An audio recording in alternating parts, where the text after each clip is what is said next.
Berbagai teori perihal masuknya Islam ke Indonesia masih terus bermunculan.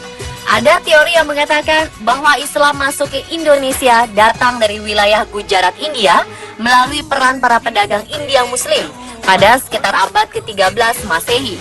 Lalu ada juga teori yang mengatakan Islam dipercaya tiba di Indonesia langsung dari Timur Tengah melalui jasa para pedagang Arab Muslim sekitar abad ke-7 Masehi. Sementara itu, pendapat lainnya mengatakan Islam tiba di Indonesia melalui peran para pedagang asal Persia yang dalam perjalanannya singgah ke Gujarat sebelum ke Nusantara sekitar abad ke-13 Masehi. Lepas dari asal muasal Islam masuk ke Indonesia, hal itu menunjukkan bahwa Islam telah hadir di negara ini sejak lama. Tak heran, hadir masjid-masjid yang juga berusia lebih dari 500 tahun. Lalu, masjid apa sajakah yang tertua di Indonesia? Berikut, On The Spot telah merangkumnya dalam 7 masjid tertua di Indonesia.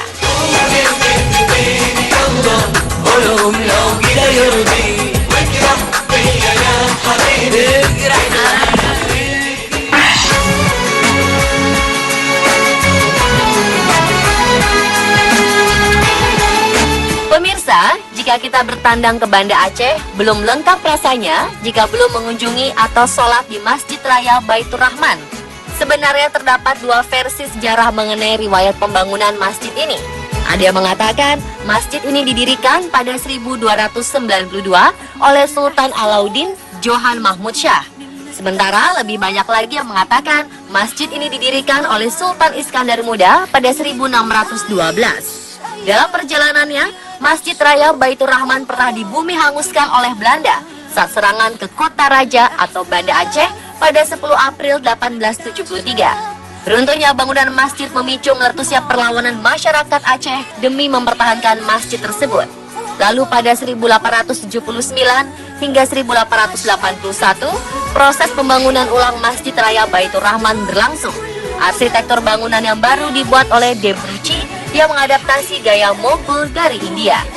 Saat gelombang tsunami setinggi 21 meter menghantam pesisir Banda Aceh pada 26 Desember 2004, masjid ini termasuk bangunan yang selamat, meskipun terjadi kerusakan di beberapa bagian masjid. Maka upaya renovasi pasca tsunami pun sampai menelan dana sebesar 20 miliar rupiah yang berasal dari bantuan dunia internasional.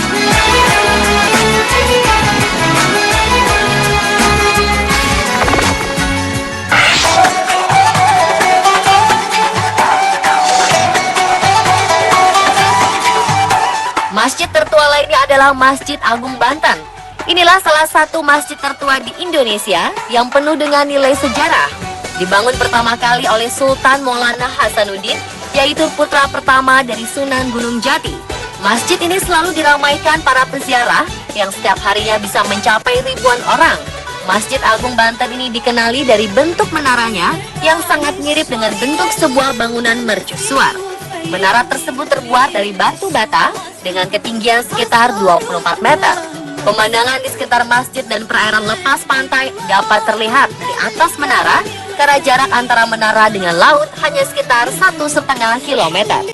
Hal menarik lainnya dari Masjid Agung Banten adalah atap masjid, di mana terdapat 2 tumpukan atap konsentris yang mengingatkan kita pada idiom pagoda Tiongkok.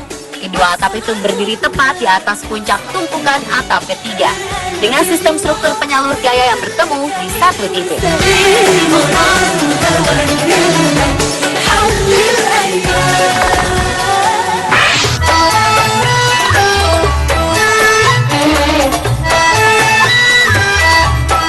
Kehadiran Masjid Sunan Giri tidak dapat dipisahkan dari sejarah penyebaran agama Islam di daerah Gresik, Jawa Timur, terutama yang dilakukan oleh Raden Ainul Yakin alias Raden Paku, salah seorang dai Wali Songo yang bergelar Sunan Giri. Untuk mencapai lokasi masjid ini, kita harus menapaki jalan mendaki sejauh sekitar 1 km. Memasuki lokasi masjid ada sekitar 300 makam yang bentuk nisannya nyaris sama dan tanpa nama. Masjid ini dibangun dari kayu pada 1544.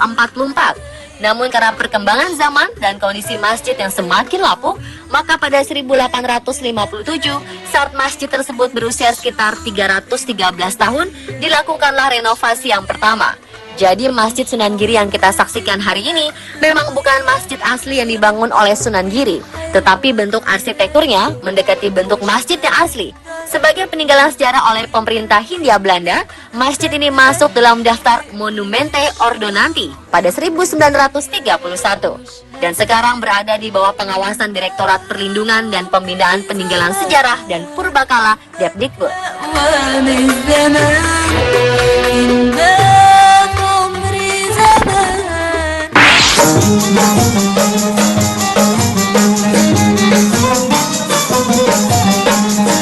Berikutnya adalah Masjid Sultan Suryansyah. Masjid ini bisa menjadi nilai tambah tersendiri ketika kita mengunjungi Pasar Terapung Kuin di Sungai Barito, Banjarmasin, Kalimantan Selatan. Menurut catatan sejarah, masjid yang juga dikenal dengan nama Masjid Kuin itu dibangun di era Kerajaan Banjar di masa pemerintahan Sultan Suryansyah antara tahun 1526 hingga 1550. Sultan Suryansyah adalah raja Banjar pertama yang menganut agama Islam. Oleh karena itu, masjid ini dibangun dengan gaya arsitektur tradisional khas Banjar. Konstruksinya serupa rumah panggung dengan atap tumpang. Di berbagai sudut bangunan, kita juga dapat melihat ornamen-ornamen ukiran khas Banjar yang menghiasi dengan indah. Kekunoan masjid ini dapat dilihat pada dua buah inskripsi Arab Melayu yang tertulis pada bidang berbentuk segi 8 di kedua daun pintu Lawang Agung.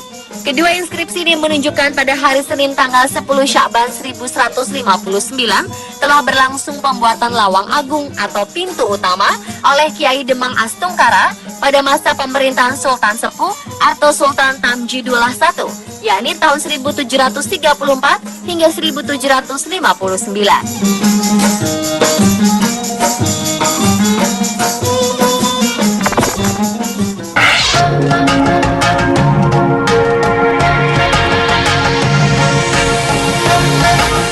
Masjid Agung Sang Cipta Rasa atau yang dikenal juga sebagai Masjid Agung Kasepuhan atau Masjid Agung Cirebon adalah sebuah masjid yang terletak di dalam kompleks Keraton Kasepuhan, Cirebon, Jawa Barat. Masjid ini dibangun sekitar tahun 1480 atau semasa para wali songo menyebarkan agama Islam di tanah Jawa. Menurut tradisi, pembangunan masjid ini dikabarkan melibatkan sekitar 500 orang yang didatangkan dari Majapahit, Demak, dan Cirebon sendiri. Hebatnya, masjid ini diarsitekturi Sunan Kalijaga serta Raden Sepat, arsitek Majapahit yang menjadi tawanan perang Demak Majapahit kala itu. Konon, dahulunya masjid ini memiliki memolo atau kemuncak atap. Namun saat azan pitu atau azan 7 salat subuh digelar untuk mengusir Aji Menjangan Wulung, kubah tersebut mendadak pindah ke Masjid Agung Banten yang sampai sekarang masih memiliki 2 kubah. Karena cerita tersebut, sampai sekarang setiap salat Jumat di Masjid Agung Sang Cipta Rasa digelar azan pitu, yakni azan yang dilakukan secara bersamaan oleh 7 orang muazin berseragam serba putih.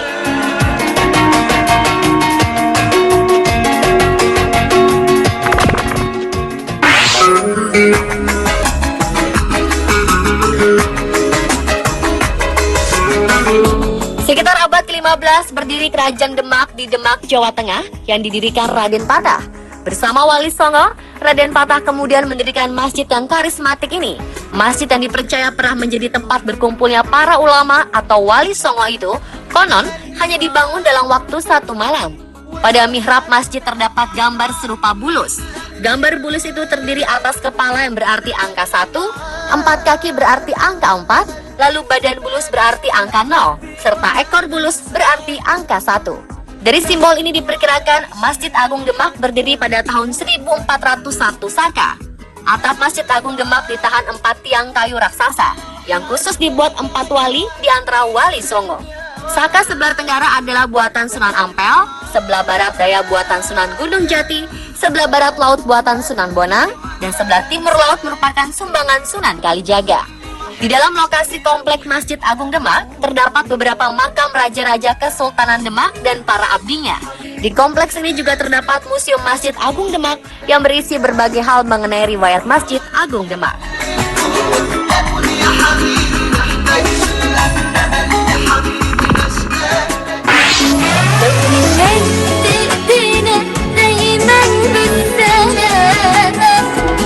Dan yang terakhir adalah Masjid Ampel. sebuah masjid kuno yang terletak di Kelurahan Ampel, Kecamatan Semampir, Surabaya, Jawa Timur. Masjid yang didirikan pada tahun 1421 oleh Sunan Ampel itu dekat dengan kompleks pemakaman Sunan Ampel. Masjid yang saat ini menjadi salah satu objek wisata religi di kota Surabaya ini dikelilingi oleh bangunan berarsitektur Tiongkok dan Arab. Di samping kiri halaman masjid terdapat sebuah sumur yang diyakini merupakan sumur yang bertuah yang biasanya digunakan orang-orang yang meyakininya untuk penguat janji atau sumpah. Masjid Sunan Ampel dibangun dengan gaya arsitektur Jawa kuno dan nuansa Arab Islami. Dari bangunannya, tampak masjid ini masih dipengaruhi dengan alkulturisasi dari budaya lokal dan Hindu-Buddha. Kabarnya, bahan kayu jati yang digunakan untuk membangun masjid tersebut didatangkan dari beberapa wilayah di Jawa Timur dan diyakini memiliki karomah. Dari cerita masyarakat yang beredar, dulu saat pasukan asing menyerang Surabaya dengan senjata berat dari berbagai arah untuk menghancurkan kota Surabaya, Masjid Ampel tidak mengalami kerusakan sedikit pun, bahkan seolah tidak terusik.